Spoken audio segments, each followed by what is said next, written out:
time for the Great British Debate this hour, and I'm asking, should Sir Keir Starmer U-turn on winter fuel payments? That's what the PM is apparently considering after the policy was blamed for the government's absolutely bruising local election losses. Options on the table include raising the means-tested threshold or scrapping means testing altogether, so eligible pensioners can claim the cash as before. So, for the Great British Debate this hour, I'm asking, should Sir Keir Starmer U-turn on the winter fuel payment? Joining me is broadcaster and columnist Lizzie Cundy and the political activist Chris Worrall. Good afternoon.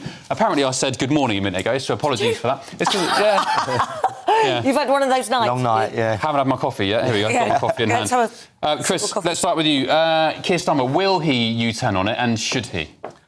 No, he shouldn't. And I think the reason for being for that is, we've had enough of subsidising the well-off pensioners at the end of the day. We can't be saying, all these people that have been going, on winter cruises and all this sort of stuff, when some of us, the amount of tax on young working families right now is a struggle, and yet we're not going to be here paying that. Chris, you can't say all pensioners in Britain go on winter cruises. No, but those have their winter. Those that do. What are you talking about? No, but those that do. The thing is, it's means tested, right? If you've got a 5-bedroom house and a wine cellar, you shouldn't be getting £300 because who's paying for that? It's all right with other people's money at the end of the day.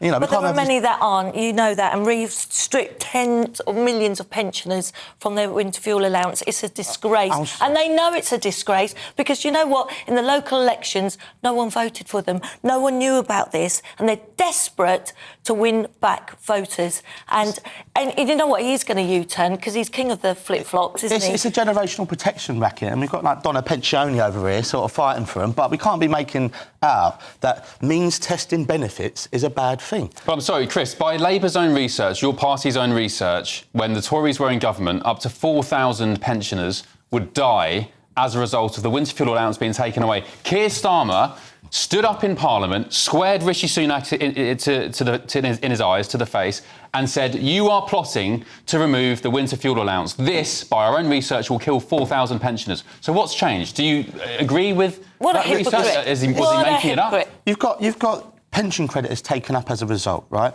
And I think it's about 63% now, 65%. If it goes up to 74% of take-up of all the eligible pensioners, we're going to wipe out all those savings. It's £5 billion that's meant to be by 2030. We've got to make it. It's at £300 billion is the welfare bill in a minute. Our income tax is £300 billion. Something's got to give. And if you're going to means test the richest ones, that's perfectly fine by me. Your own party, you're facing a Labour rebellion with this. So many are against this. Can you not see what it's doing? You're supposed to be the party that cares. He looks like the opposite to me. And you know what he's doing? He's only doing this because he did so badly in those local elections, and he saw how well Reform UK did, and he's thinking, right, what can I do? You know what he needs to do? He needs to sack Rachel Reeves, and he needs to go himself. But before that, call a general election and let's get Nigel Farage in. It's cash for those who actually need it, Liz, at the end of the day, and we've got to make sure, there might be a sort of slight change on the threshold about who's eligible for it. Mate, sorry, Chris. You're talking about protecting generations of people.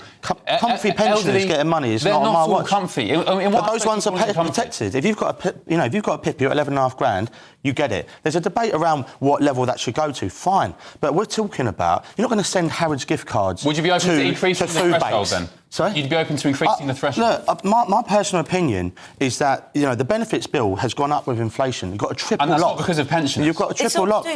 It's not because of pensioners. Well, it's because of people who aren't working. But who's paying for it? Who aren't working. It's our generation.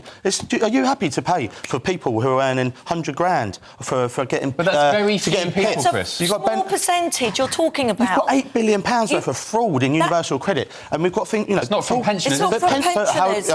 It's not from pensioners. But we've got Doris from Bognor isn't sitting in her tiny one-bed flat fiddling the DWP and her universal credit. Well, there's quite a few people fiddling the DWP. We've got to crack down on that too. Basic economics, and sadly Labour haven't got any idea of that. I'm sorry. Well, we're cutting the benefits bill to make sure... She shouldn't be in a job. She's out for debt. She worked at the Halifax. Nothing wrong with that. But she's not up for the job. Let's be honest. By the way, fiscal responsibility. And if they U-turn on this, she needs to go. It's fiscal responsibility. It doesn't sound like we've got much... Right, I'm going to bring in a pensioner. I've got a pensioner, a GB News viewer, a loyal viewer on the line. But before I go, Chris, I'll just say to you, pensioners, if any group in this country should be protected, it's the elderly, because they have grafted for decades and decades to build this nation to where it is today, to enjoy the privileges that you enjoy today as a Brit in this country. These aren't just some people you can just palm off because you think they're rich or because they don't deserve it. If you've got savings in a second They have home, built this country, they've grafted, they've raised families, they've worked jobs, they've contributed to the economy through their work, they've invested,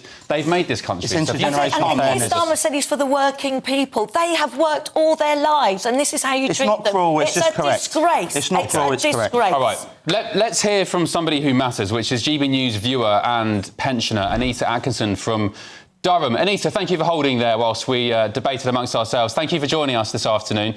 What's your take on the winter fuel allowance policy? Have you been affected, first of all? Oh, yes, I've been affected. I'm a pensioner. Yes, I've been affected. And actually, I've never, ever in the whole of my life, and I've worked all my life, and I have brought up 3 children. I'm now a grandparent to 5 children. All of my children work. My husband works. I worked. And I've never been on benefits in my life. But I did hear one day how the pensions were classed as a benefit. I don't want the benefit if that's what it is. I don't want your winter fuel allowance if you're going to class that as a benefit. I've worked my way through life. All of my family have. And I'm still working now, actually. But You're still working? I do it for free. And do you know what? I worked 22 years as a newspaper editor without a holiday, 7 days a week, no holiday. I went away, but I was never off duty. I worked all that time. I'm better off, actually, as a pensioner. Yeah. But Anita, they don't make them like you anymore, let me tell you, especially as a newspaper editor, which is no easy task. Local newspapers, what's the remit? Yeah, it was a local community newspaper that I worked for on minimum wage. I think I maybe got paid 28 hours a week. I certainly worked between 60 and 80 hours a week. I wrote 60 to 80 newspaper stories every 2 weeks. And to class my pension as a benefit is an absolute disgrace. I paid tax all that time. I paid national insurance all that time. I've never had a benefit in my life. But do you know, Ben, countries, societies, they're judged on how they treat their most vulnerable. Yep. So what does that say about our country? Finally, what would you like to say to Chris Worrall here? He says pensioners are just a bunch of rich, entitled people who don't deserve any help. The rich one. Well, I tell you what, Chris, I actually feel rich now because of the pension, because I get more pension than I do ever working for a wage, and I never once had 1 day's sick. I never had 1 day's holiday in all of that time. But do you know what you're talking about? The winter fuel allowance is given to families on low incomes. These are families that are working, Chris. They're working and they still can't afford to heat their homes in the winter. You're a disgrace. Would you like to... Disgrace. Well, you know, I'll tell you what, Anita, when you've got 2 people working 60-hour weeks, struggling to afford nappies and you're getting taxed the way we are, you've got to talk about intergenerational fairness. We're not talking about the vulnerable. We're talking about the rich, 5-bedroom owning, wine-cellared, well-off, not getting the winter cruise allowance, and that is the main thing. What is this about the cruise? It's a small percentage. To protecting the vulnerable. You go and live with Anita for a week. My nan's see what it's like. OK, Anita...